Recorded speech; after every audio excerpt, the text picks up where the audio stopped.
everyone, to the Prendamano podcast. We're joined today by Thomas Hopes. Thomas is an investor he's an investor and he's also a realtor who represents investors down in Central Texas.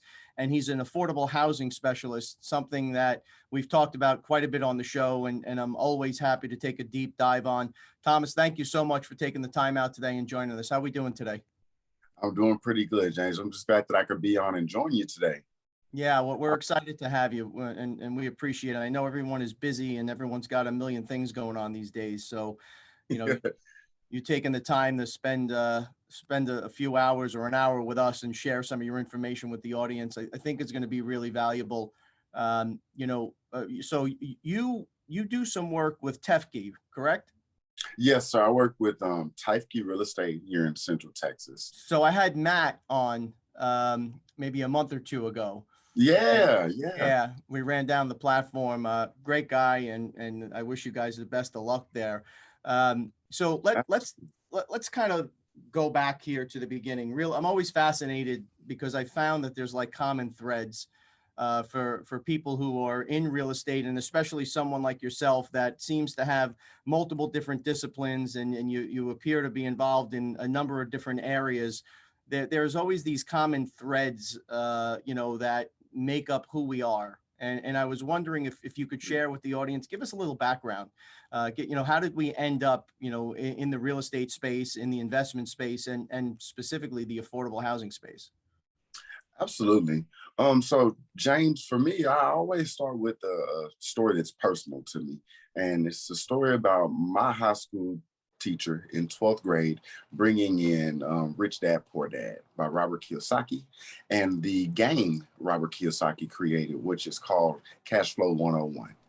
And what this game taught me was basically a lot of the basics from Monopoly, but it basically took the basics of Monopoly and added more of a real life scenario twist on it.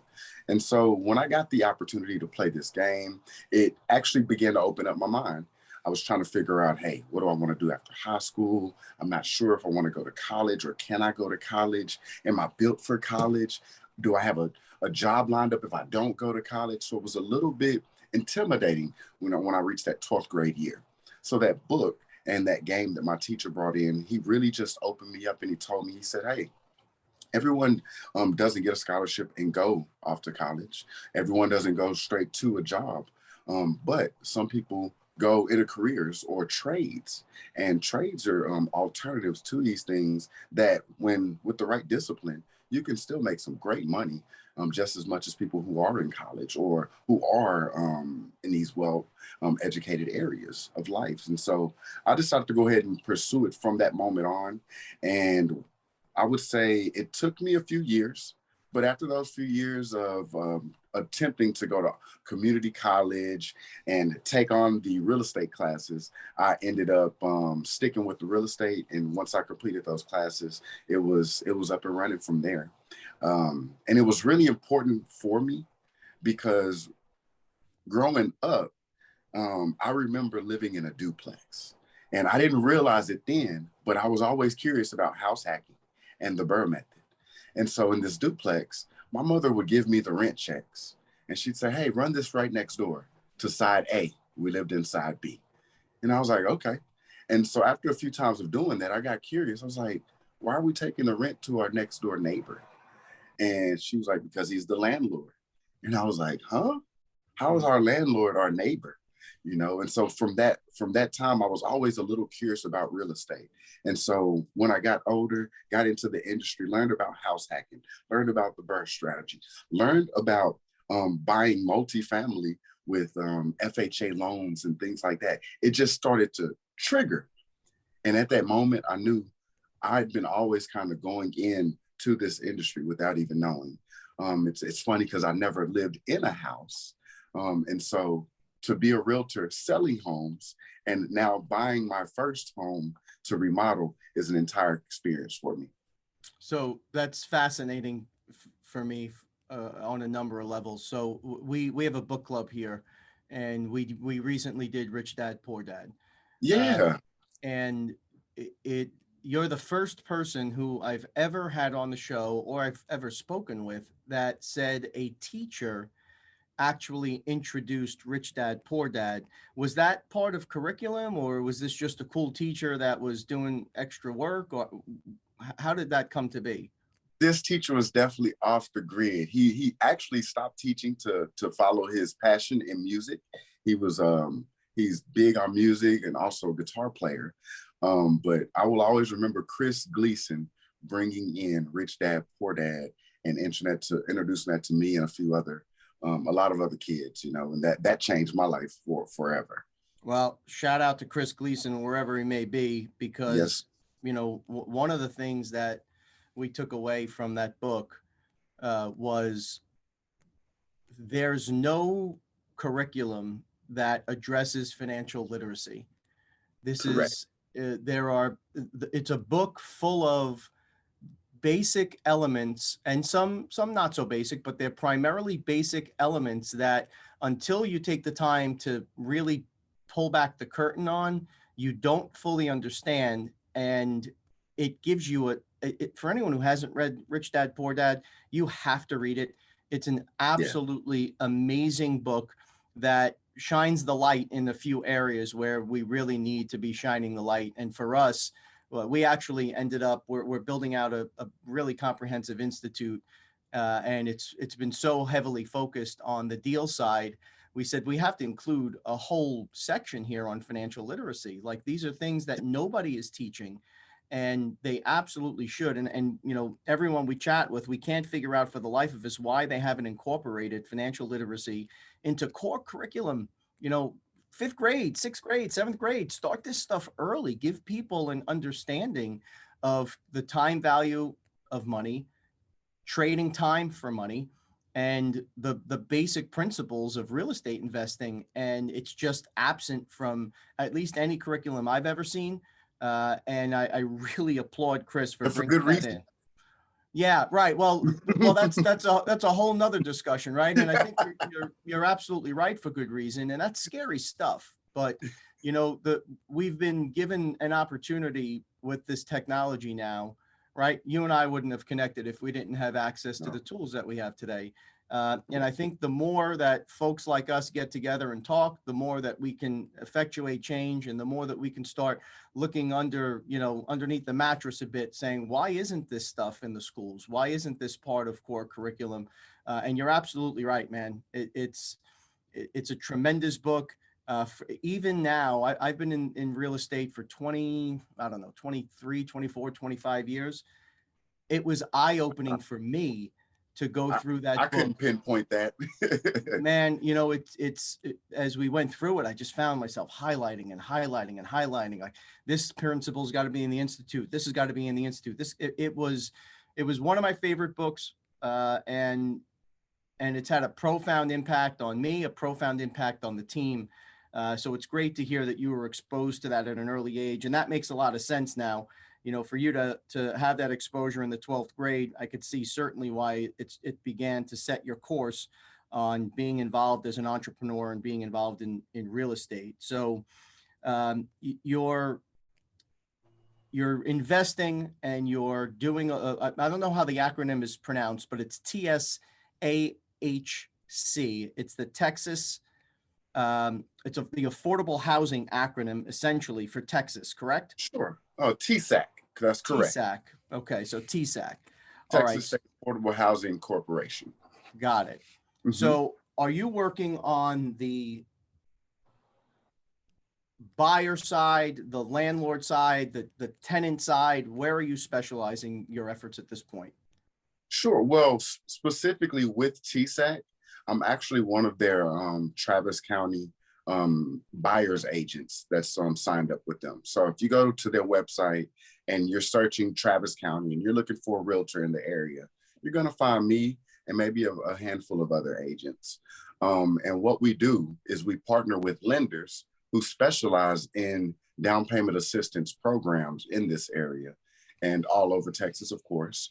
But the lender who's approved for the down payment assistance and myself kind of work hand in hand, tag team, to guide these clients or client through this buying process. Typically, it's first-time home buyers. And if it's not first-time home buyers, it's people who are curious about the program, or if they could buy again after they've purchased their first home, or if they can possibly get some sort of assistance, because in some circumstances, they actually provide up to 5% down payment assistance, which is great for those who are closing on deals with FHA, which are about 3 or 3.5%. So I noticed you have a slick portal. Part of the challenge, folks, right, is for a first-time home buyer and a first-time home buyer that's trying to navigate the affordable process. Sometimes it can be daunting. It can be confusing. It's not as easy to source the resources that are available when they are available. So Thomas has a site that you can go to, and we'll share it in the link with the show, where you can essentially enter your information, and the site will help identify programs that are available to help you source the money for the transaction, correct? That's correct. Okay. That's correct. They have a down payment assistance website where it doesn't take any in-depth information like your social security number, but it'll ask basic information that you can plug in about your neighborhood, location, income, and it'll just kind of give you an idea of what kind of down payment assistance programs you may qualify for, or that you could at least start to ask lenders about. So you are specifically asking about programs that are aligned with your goals.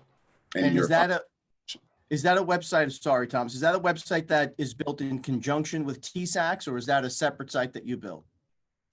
What TSAC does, along with the Texas Realtors, Austin Board of Realtors, is they provide us with a personalized website for these particular transactions. So it's kind of separate from TSAC, but a lot of the programs lead right back to TSAC. Got it. Got it. So folks can go there, register, get an idea about potential down payment assistance programs and potential programs from a lending perspective that are available to help conclude the transaction. Now, are you working with investors for affordable housing product as well? I wouldn't necessarily say in that aspect, but what we're doing with investors and new investors is those who are financially challenged. We've actually put together a private investment group here in Austin, Texas, and I-35 corridor, which is our one of our major highways. So from Dallas to Austin to San Antonio and Houston, we actually have agents and brokers and relationships in these different areas. And what we do is when we see a project, we analyze it together. Any of those who are interested in the project, they pool their money together. And once pulling our money together, we create a strategy, whether that be for us to buy it, fix it, sell it, whether that be for someone to buy it and live in it, or whatever alternative it might take. Because in some circumstances, people can't get traditional lending all the time.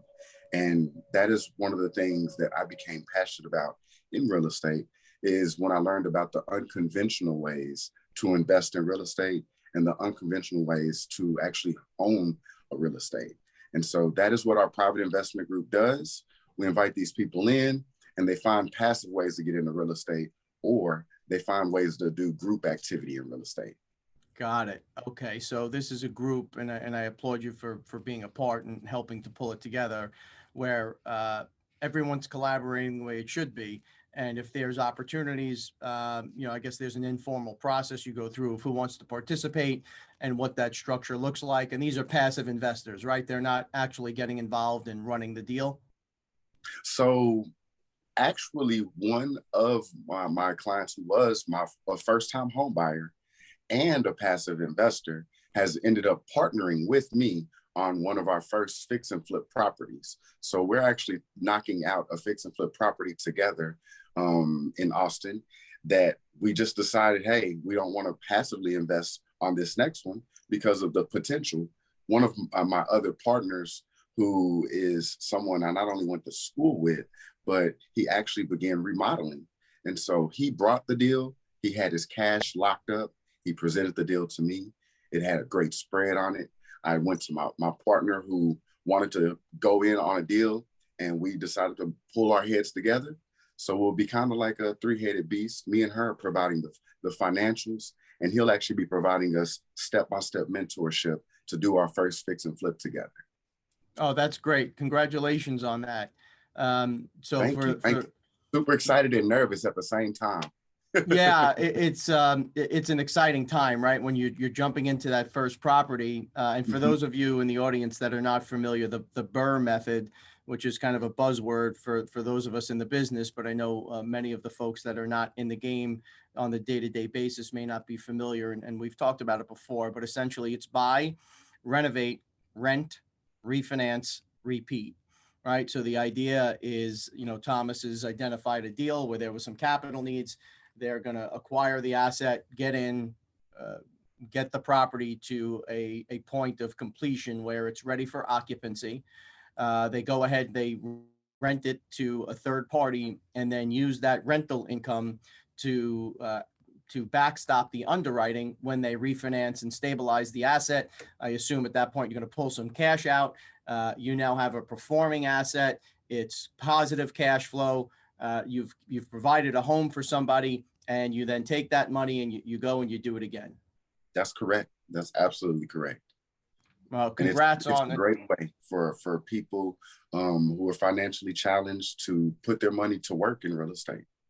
Yeah, and again, the tools that we have available today is making it easier and easier to connect the dots between those in the industry and those that are not, to give an opportunity and a pathway to invest. Well, we've had some folks on that started out on the show where literally they either borrowed or one guy even leveraged all of his credit cards, and he took cash advances across the board on his credit cards. He got into his first fix and flip, and now 7 or 8 years later, he's got 1,000 doors under his belt. I believe it. I believe it.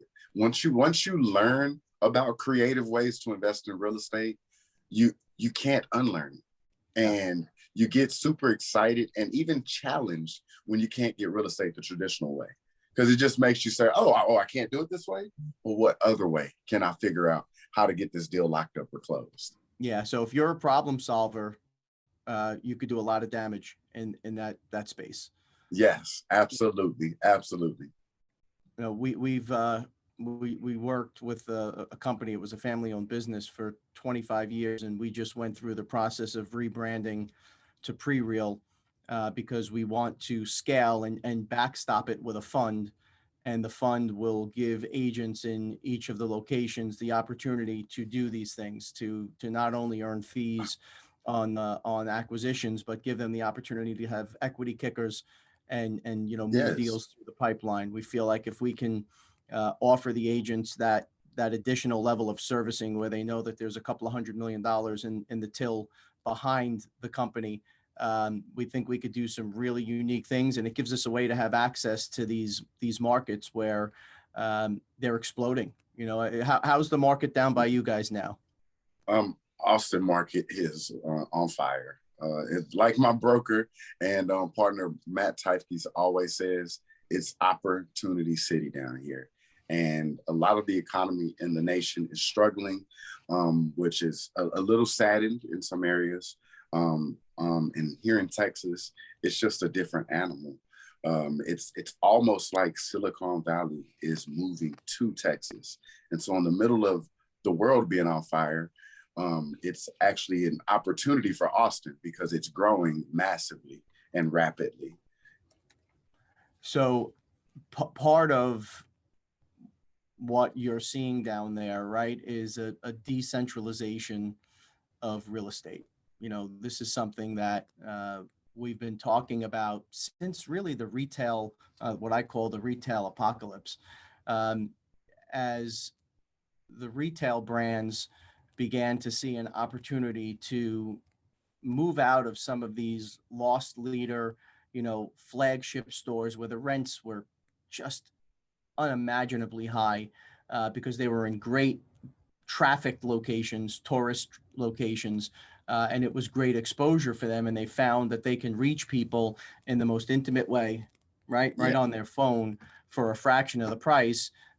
we started to see a pullback in the major cities on the retail front. And then with the pandemic hitting, obviously we're seeing the continuation of that now, and across what feels like every single market segment, you're seeing a new way, if you will, of working, right? People are choosing to what was once frowned upon in corporate America, where you need to be at your desk, you need to be here. That's really changed a lot in the last year and a half. Yeah. And the big companies are starting to say, wait a minute, if we can pay folks, a 20-30% discount, and we're still getting great work product, and they can go live wherever they want to live, right? People started to Right. decentralize and move to markets like Austin. And, you're what you can do in some of these secondary markets financially, it's just amazing. People live amazing lives now. And it really did give people, from a quality of life perspective, an opportunity to go, there's a different way. There's a different way to do this thing. So are you guys forecasting down there? Is there any talk of a bubble, or are they thinking that it's getting to the end of the run here, or are they forecasting continued growth into the future? What's the overall outlook?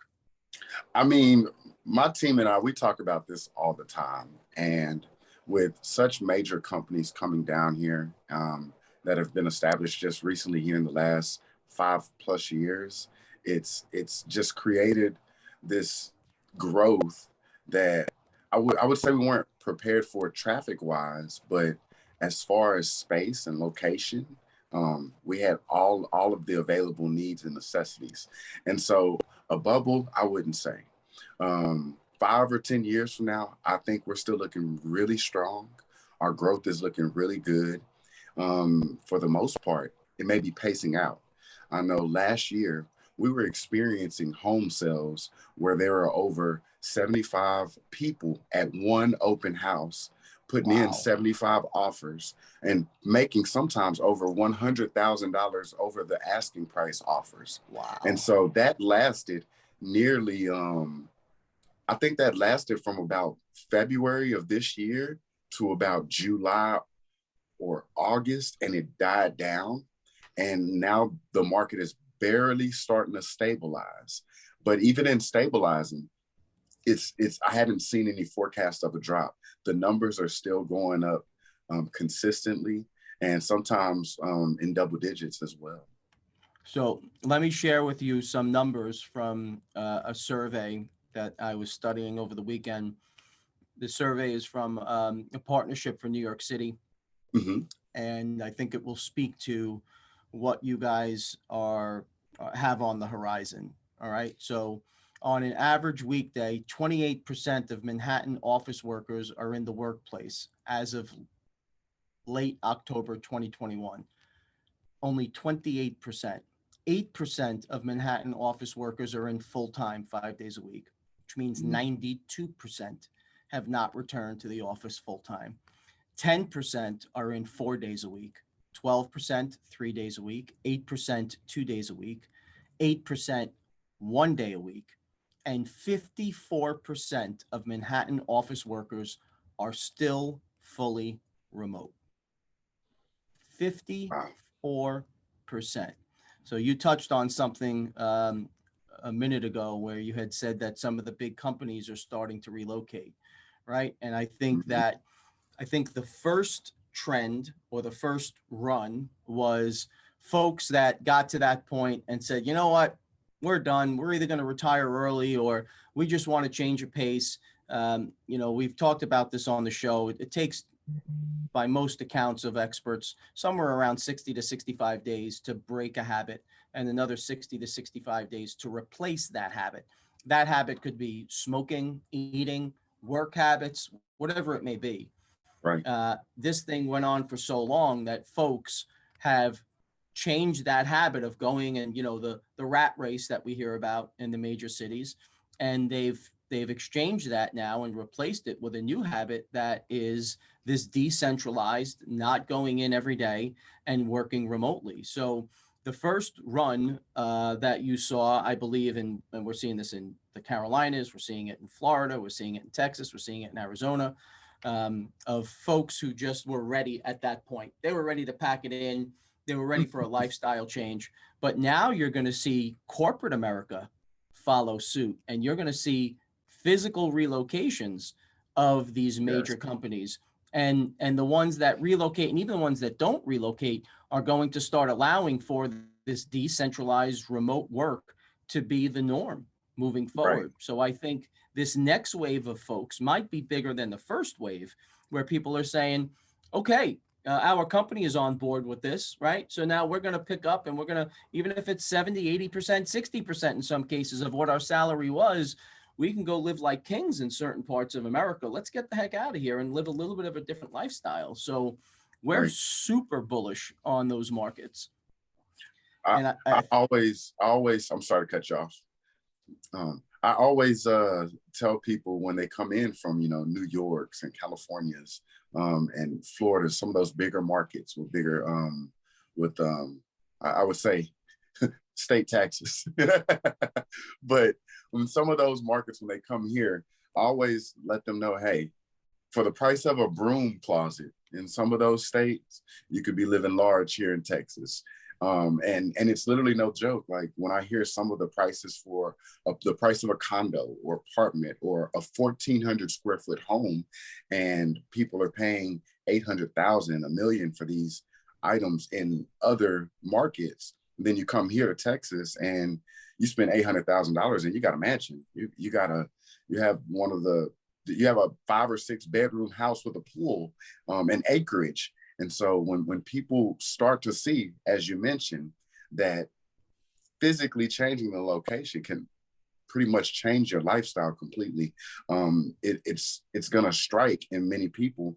And those creatures of habits who've been forced to move and adjust to this, well, they'll find more easier reasons to adjust and move. So I totally agree with you on that. And I like that analyzation that the people and the employees were moving first, but now we're literally going to see the corporations changing and shifting people's location and perspectives.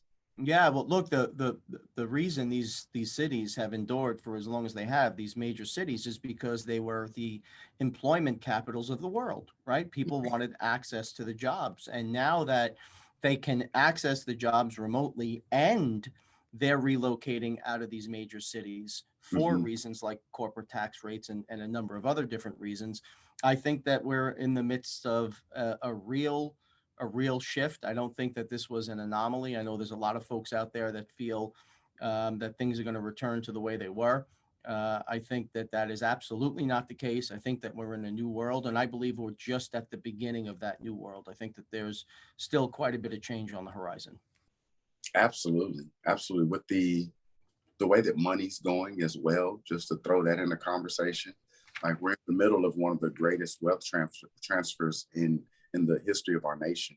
And so that blended with everything changing in the housing industry and the workforce industry is all moving together. They're moving pieces that are moving together and going to be effective together. So I agree with you. I don't think it's going to be the same again. And it doesn't necessarily have to be bad. It just takes us being open to the change and the adjustments and just learning some new techniques. Absolutely. Look, if you're not growing, you're dead, right? Yeah, yeah, And yeah. you know, the world has given us through technology an opportunity to basically become pretty damn close to an expert in anything simply by logging onto your computer, right? I mean, there are so much information out there. There are so many people that are willing to share their knowledge for free just to put it out into the universe, that there's really not a topic that you can land on that you can't research and find quality verified sources that will help you bring yourself up to speed on that individual area. It's really an exciting time, man. We have access to information. It's hard. I think that people get lost in the shuffle and they don't take the time to realize and recognize the moment of time that we're in right now. Like, this is a wicked exciting time. Very much so, James. I like that you said that. It's wicked exciting because for the first time, we've had access to so much information in one place. And for the first time, it's scary because we have access to so much information in the same place. Right. And so what I seen when in my own personal life is there was only excuses to not grow and learn from this information. So as I was saying a little earlier about, can I go to college or am I going to have the skills to do this or this or that? Well, the birth of the internet, my curiosity was, hey, if I can't get it from school, I'm going to go online. I'm going to ask Google, and I'm going to go to the library. I'm going to go to all these alternatives, which was it's funny when you're living near a library and you don't ever think to go to the library to grow or get information. But when the internet came across, Google came across, and I was staying right next to a library, I was like, what all do you need from a schoolhouse that you don't have between the internet and a library? Like, all the information is right here in front of us now. And for me, that was golden. I had the opportunity to take learning into my hands for the first time ever. And it's been amazing for me. It's a profound thing when you start to really look inward and kind of peel back the onion, if you will, and start to recognize maybe some of the reasons why we didn't do this sooner or why we didn't, embark on this journey earlier in life. But once you move past those roadblocks, book club is probably the favorite thing for me that we do here. That and our creative meetings, just an opportunity to pour through and share and pull and extract information from these amazing books and from my colleagues. It's scary. It's tough sometimes to look inward, very tough if you're being honest with yourself, and it's tough to admit that, after being in the business as long as we have, there are still so many things that we don't know, but it's exciting as hell, man. It's been awesome. The book club for me is absolutely one of my favorite things that we do here. Books are life to me. And when used wisely, to me, you can give yourself so much information, so much wealth, so much currency, mind currency, emotional currency, so many things that are valuable in so many different ways by picking up a book that add value in your life in a lot of different ways. I wasn't an avid reader when I was in K through 12. I became an avid reader when I got sick, and I got curious why I was sick. And so that led me on a path to get into like books on neuroscience, behavioral psychology, and how our brain transmitters deliver messages within our body. And so that made me see myself in an area I never seen myself before. And so I realized I was curious about psychology and the psychology of people. And so I have books all over the house like that because that was what was a calling to me. Unlike kind of growing up in school, I wasn't really into like the spooky story books and kind of fun books. But when it comes to the brain, I love those kinds of books because it allows me to know that it's okay that things are always changing. Because guess what? All these tools are here to guide you through that change. Anything you think you're going through, somebody's been through it before, and they probably put it in a book for you to learn from it. And so I hold books dear to my heart now. And sometimes it doesn't matter what kind of book it is, long as you read it with intention or purpose. And sometimes that intention or purpose can just be to take a load off of life, because so many things are going on in life sometimes. But for me, I typically pick up a book. I'm probably going to dissect it, study it. I probably have split it in half. I might even start in chapter 5 just because that particular chapter has what I want to go learn about. And then I'll read the rest of the book according to how I want to learn from the book. So I always tell people I'm not a traditional book reader. I go into books to dissect them and see what I could extract from them. And then if I believe the rest of the book can teach me, then I'll finish the rest of it. So there's a huge difference, right, between really doing anything as we've kind of gone through the motions in life and being intentional, right? You had said intention. When you've got clear intention, it opens up all sorts of doorways and pathways, right? And all these books that you're reading, and I'm reading books on psychology, learning about the human mind, learning about how people digest and perceive oftentimes information. At the end of the day, that makes us better deal makers, right? That makes us serve Right. our clients better.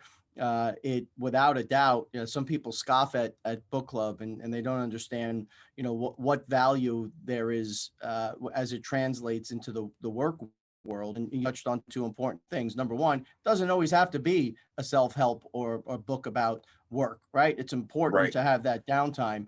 But number two, so many of these things we're finding that we're using in our, work world, if you will, and it's just made us outstanding deal makers. It's just raised Agreed. our game to such a different level. Um, you know, you've seen explosive growth down there, Thomas. I'm curious if we can get back to the market for a minute. Sure. How has the market responded from a construction perspective? Is there new construction? Are you seeing cranes everywhere? Is it exploding, or is that not happened yet, or what's happening down there? I would say Austin's been in a construction zone for years now. Some of our major highways and downtown areas have been expanding for years now. Some of the work has been backed up for years now. Um, you're going to see cranes everywhere when you go downtown, because that's what most people know Austin for, our downtown area, our some of our skyscrapers and tall buildings, our capitals down there. But what you'll also see is in the outskirts and in the suburbs, where a lot of homes that were being built, new builds last year, actually ended up being backed up. I have a new build being completed. It's about 45 minutes outside of Austin. It's called Lago Vista, and it's one of the suburbs that people are going out to if they want to enjoy some lake life and also some hill country life. And I'm doing a build out there with some of my clients, and their home was supposed to be completed in August, and we're looking at finishing it in December now. But a lot of those builders stopped taking on new builds to catch up with their old builds from when COVID started. Makes sense. That's what you'll see echoing all around the city right now. Now, some are catching back up since our state had opened back up this year around March or April. But as I was saying, those things are still delayed in some areas for sure. And are you seeing now changes or discussion about changes to zoning? Are you seeing people starting to push back on density? Has that started to happen yet? I wouldn't say we've seen a change on the zoning much, because we had the opportunity zones introduced to our state a few years ago. And so I would say maybe that's already been set in stone and in place to start moving, moving zones. So it wasn't necessarily affected by Corona, but opportunity zones were definitely introduced a few years ago. I'm a big fan of the opportunity zones. I've done a good bit of work in them, and I think that they're a great tool to help foster investment. You do a lot of work with first-time home buyers and first-time investors.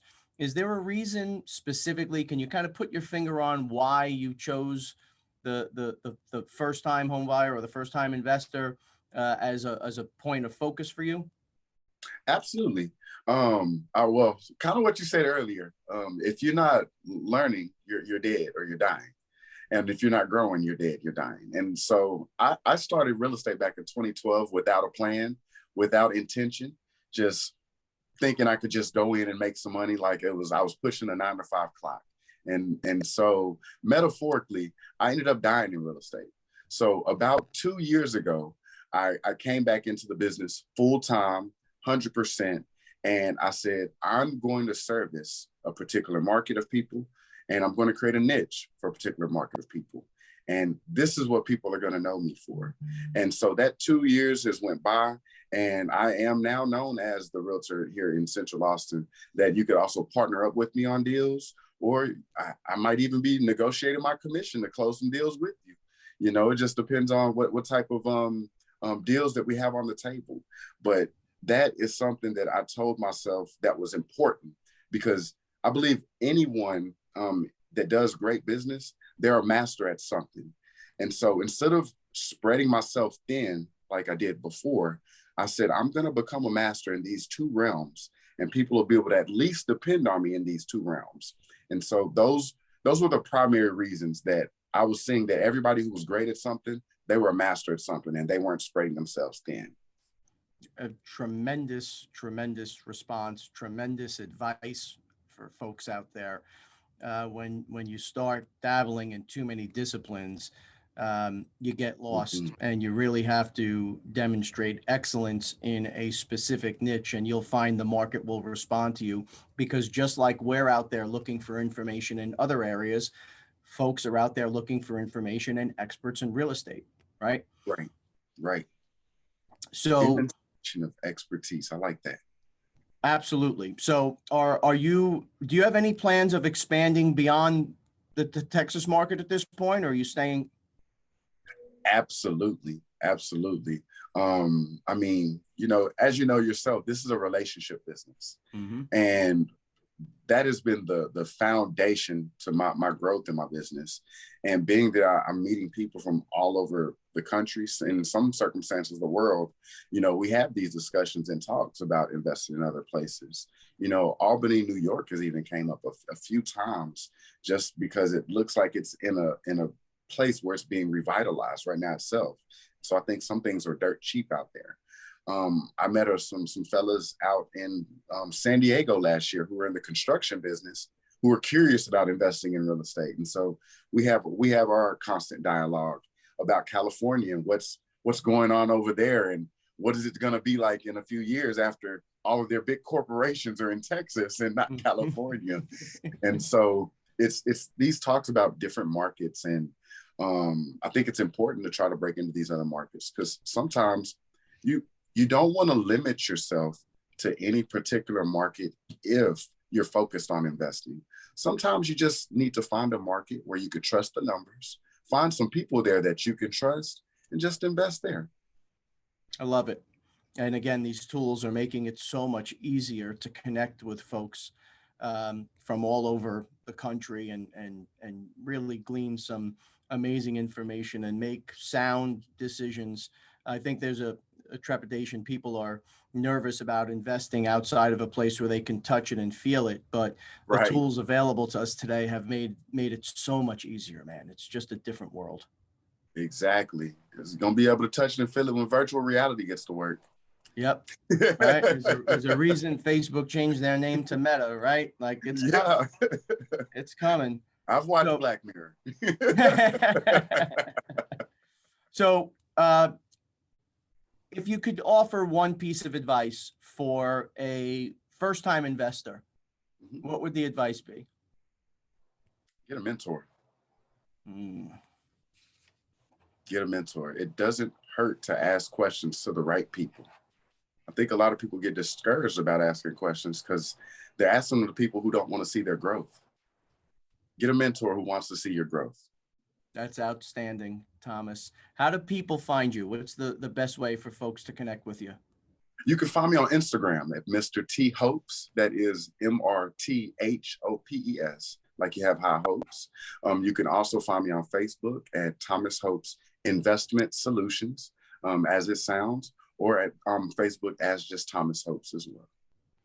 Well, we really appreciate the time here, folks. All the information on how to reach out and connect with Thomas will be below. This was a great conversation. Best of luck, Thomas. I appreciate it. You have a great one. Thank you. Bye. I appreciate you. Stay safe, everybody.